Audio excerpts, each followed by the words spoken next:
जय भोले की। योग क्या है, आसन क्या है, प्राणायाम क्या है, क्या हमारे जीवन में इससे कुछ परिवर्तन आ सकता है क्या?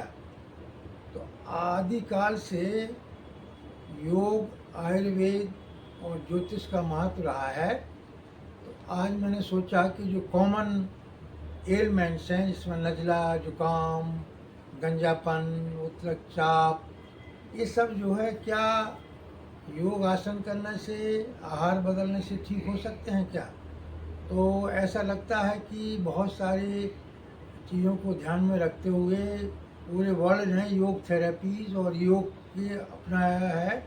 और उसका मतलब ये है कि यूनाइटेड नेशंस ने इसीलिए 21 जून से हर वर्ष पूरे विश्व में योग, आसन, प्राणायाम के ऊपर लोग इसके ऊपर आचरण करते हैं। तो मैंने सोचा कि आज हम ऐसी चर्चा कर लेते हैं कि कॉमन डिजीज़ क्या है, आम जो रोग हैं, जो बहुत सारी लोगों को व्याधियाँ आती हैं। तो योग जो है करने से पहले तो आपको कोई बीमारी नहीं होती है। जैसे आपको नींद नहीं आती है, आपको हाई ब्लड प्रेशर है, उच्च रक्तचाप है, मानसिक तनाव है, इंसोमेनिया है, ये सब ऐसी कॉमन डिजीज़ हैं जिसकी वजह से लोग बहुत जल्दी डॉक्टर के पास भागते हैं। मधुमेह है, डायबिटीज़ है, बाल झड़ना, तो ये सब हर्निया हो जाना, अपच हो जाना, कब्ज हो जाना, हृदय रोग हो जाना। तो आज हमने सोचा है एक छोटी सी जो कॉमन बीमारी है, नज़ला और जुकाम की।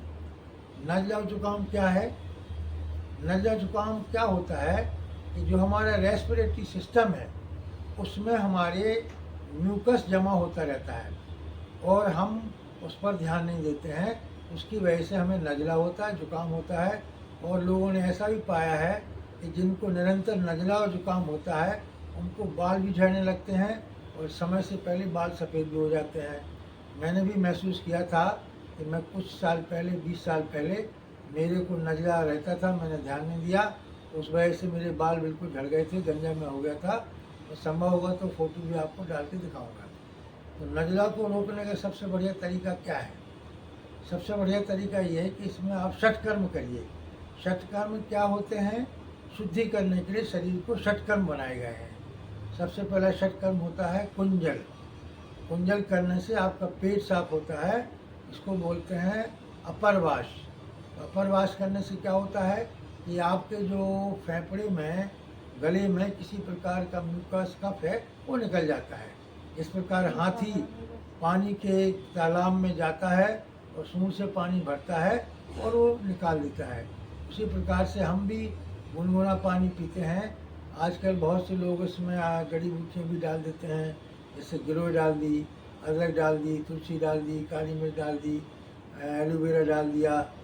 तो ये डालने से आपको, और भी दालचीनी भी डाल देते हैं लोग, बहुत सारे लोग जायपत्री भी डाल देते हैं, सौंफ भी डालते हैं। तो इससे जो पेट के अंदर किसी प्रकार का आपका एसिड पड़ा हुआ है वो साफ हो जाता है। अगर इसके बाद भी साफ नहीं होता है तो हम शंख प्रक्षालन करते हैं। शंख क्या होता है? ये शंख है, इसमें पानी डालते हैं तो नीचे निकलता है। तो इसी प्रकार से हमारा जो आंत का सिस्टम है बना हुआ है, हम मुँह से 4-5 गिलास पानी पीते हैं और 4-5 आसन करते हैं, उद्राकर्ष करते हैं, कटी चक्रासन करते हैं। ये हम आपको बाद में अगली बार दिखाएंगे। आज सिर्फ आपको बताना चाहते हैं कि आपको अगर आता है तो आप अभ्यास करिए। शंख प्रक्षालन साल में 2 या 3 बार जरूर करना चाहिए। इससे जो भी आपके हाथों में मल जमा है, अगर वो नहीं कर सकते हैं तो गणेश क्रिया करिए।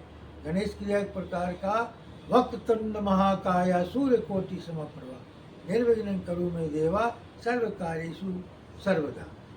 जो हमारा गणेश क्रिया का स्थान है वो मूलाधार चक्र है। मूलाधार चक्र में हमारी अगर गंदगी रहती है तो हमारे को बहुत सारे रोग हो जाते हैं। जैसे कब्ज होने से हमको हेमोराइड हो जाता है, पीली वो हो जाता है, हमारे को बवासीर हो जाता है। तो ये नहीं होगा अगर आप करेंगे तो अपने मूलाधार चक्र को किसी भी तेल से, घी से साफ करेंगे तो बिल्कुल साफ रहेगा और आपको कब्ज नहीं रहेगा। अब और इसका क्या तरीका हो सकता है? आप अपने नाक में किसी प्रकार का नेति क्रिया करिए। नेति क्रिया सूत्र नेति होती है, जो धागे से करी जाती है, हम अगली बार आपको दिखाएंगे। और उसके बाद सूतनेती करने के पश्चात जलनेती करी जाती है। जब ये सब करते हैं तो आपके अंदर जो भी म्यूकस कफ है वो नेजल को साफ कर देता है और आपको कोई रोग नहीं होता है। देखिए, अगर आपकी नोज़ जो है ड्राई रहती है तो आपको कोई भी बैक्टीरिया का डर नहीं रहता है। जब नोज़ में आपके ड्राइनेस नहीं होती है तो बैक्टीरिया एयर में जाता है और आपकी नाक में जाके बैठ जाता है, इससे आपको बहुत सारे इन्फेक्शन फैलते हैं। अभी जो कोरोना में ये सब चीज़ें हुई हैं, लोगों ने ध्यान नहीं दिया कि लोगों ने देखा नहीं कि भाई जो कोरोना की बीमारी है वो वायरस है।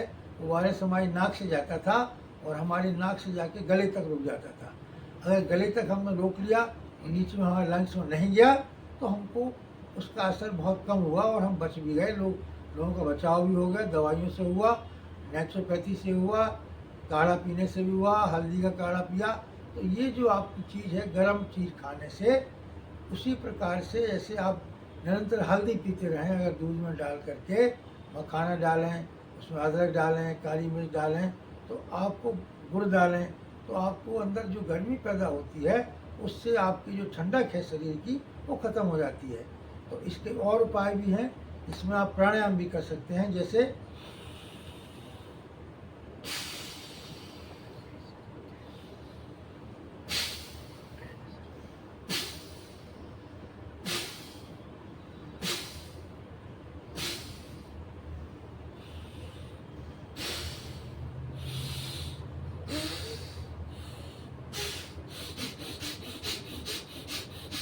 ये कपालभाति प्राणायाम करने से भी आपका पेट नरम रहता है।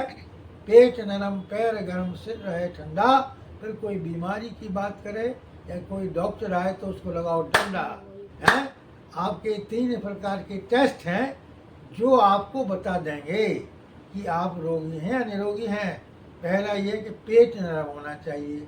जब पेट सख्त हो जाता है इसका मतलब आंतों में आपको कोई कमी आ गई है। तो पेट को नरम करने के लिए आप नौली क्रिया, आप पेट की पंपिंग करिए, हैं, इससे पेट आपका नरम रहेगा। ठीक है, तो इसमें कोई गैस नहीं बनेगी। और बंद लगाइए। दूसरा, पैर ठंडे होने का मतलब ये है कि आपके अंदर जो एनर्जी है, गर्मी है शरीर में, कम हो गई। जब डॉक्टर कोई आता है कोई मरीज को बुलाने दिखाने के लिए तो सबसे पहले उसका पैर चेक करता है। तो पैर गर्म ही रहना चाहिए। ठंडे पैर का मतलब ऊपर आप चले गए। और सिर, पेट नरम, पैर गर्म, सिर रहे ठंडा। अगर सिर ठंडा है इसका मतलब आपको फालतू का क्रोध नहीं आ रहा है, तनाव नहीं हो रहा है और नींद बढ़िया आ रही है। तो नींद आने के लिए सबसे बढ़िया उपाय है कि रात को सोने से पहले आप पैरों को धोइए बढ़िया अच्छी तरह से। उसके बाद अपने तलवों में मालिश करिए तो अच्छी नींद आती है। तो मैं समझता हूँ कि आप संदेश छोटा देना चाह रहा हूँ। इसको पहले अभ्यास करिए और अभ्यास करने के बाद मुझे बताइए कि आपको कैसा लगा। और अगर कोई इसमें समस्या आ रही करने में तो हमारे यहाँ बालाजी निरोग धाम में बालाजी कल्की के मंदिर में आइए। 2228 और 9 GTV मेट्रो गेट 2 के बगल में है। ये पांडे बुक शॉप बाहर है हमारी। किताब भी लीजिए यहाँ से। और बहुत प्रकार की जो बीमारियाँ हैं वो रोग दूर हो जाते हैं योग करने से। योग भगाए रोग हैं। अल्प नित्य नहीं कम न हो पीड़ा, सब सुंदर सब है। और राममय आप हो जाइए, परमात्मा का ध्यान करिए। बहुत बहुत धन्यवाद, आपने मेरी बात को सुना। मैं दोबारा आपको शंख बजाने का अभ्यास कराऊंगा।